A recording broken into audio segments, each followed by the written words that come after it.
Komisi Pemberantasan Korupsi hari ini memanggil Gubernur DKI Anies Baswedan. Pemanggilan terkait dugaan korupsi pengadaan tanah di Munjul, Cipayung, Jakarta Timur. Gubernur DKI Anies Baswedan tiba di KPK sekitar pukul 10:15. Anies diperiksa KPK terkait kasus dugaan korupsi pengadaan tanah proyek rumah DP 0% di Munjul, Cipayung, Jakarta Timur. KPK juga memanggil Ketua DPRD DKI Jakarta Prasetyo Edi Marsudi sebagai saksi. Dalam kasus ini KPK telah menetapkan mantan Direktur Utama PT Saranajaya Pasca Yori Pinontoan sebagai tersangka.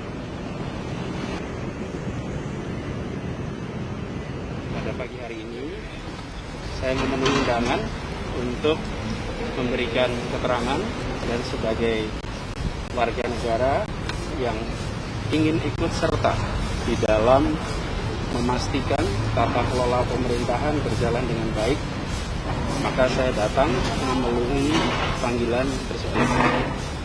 Saya berharap nantinya keterangan yang saya berikan akan bisa membantu tugas KPK di dalam menuntaskan persoalan korupsi yang sedang diproses. Jadi saya akan sampaikan semua yang dibutuhkan dan semoga itu bermanfaat. Untuk mengetahui informasi terkini kita bergabung dengan rekan Ririn Oktaviani di gedung KPK Jakarta. Ririn, apa materi pemeriksaan terhadap Anies hari ini? Ya Lofi, memang keduanya saat ini masih menjalani pemeriksaan di ruang penyidikan pada saat tiba di gedung KPK sekira pada pukul 10 waktu Indonesia Barat tadi. Keduanya membawa sejumlah dokumen, namun tidak merinci dokumen apa saja yang dibawa, tapi tentunya dokumen-dokumen tersebut untuk mendukung adanya kesaksian yang akan diberikan kepada penyidik KPK berkaitan soal pengadaan tanah Munjul Cipayung, Jakarta Timur untuk tersangka Yori Cornelius selaku Direktur Perumda Pembangunan Saranajaya. Tentunya penyidik akan menggali informasi berkaitan tentang pengusulan pembahasan anggaran pada BUMD, yakni berkaitan tentunya terkait tentang proses jual beli tanah yang dilakukan oleh BUMD khususnya yaitu adalah di Perumda Pembangunan Saranajaya. Sebelumnya Komisi Pemberantasan Korupsi telah menetapkan 4 orang tersangka dan juga 1 korporasi dalam perkara ini yang bermula dari pada Februari 2019 AR melakukan jual beli terhadap tanah yang dimiliki oleh Yayasan Suster Cinta Kasih Kardus dan juga kemudian tanah tersebut kemudian dialihkan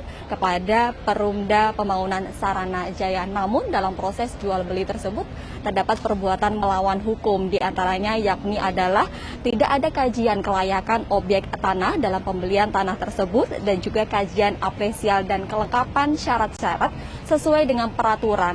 Dan yang terpenting adalah tanah tersebut berada di zona hijau yang tentunya tidak bisa digunakan untuk proyek hunian. Setelah dilakukan kajian dan juga penyidikan, KPK menyatakan bahwa terdapat kerugian negara senilai 152 miliar rupiah dan saat ini telah dikembalikan senilai 10 miliar kepada negara dan diduga adanya uang tersebut digunakan oleh AR untuk kepentingan pribadinya, diantaranya adalah pembelian tanah dan juga sejumlah kendaraan mewah. Saat ini penyidik KPK juga terus mengupayakan adanya aset recovery dalam perkara ini. Para tersangka dijerat dengan pasal 2 ayat 1 atau 3 Undang-Undang Tipikor junto pasal 55 ayat 1 KUHP. Lofi. Terima kasih Ririn Oktaviani melaporkan langsung dari gedung KPK Jakarta.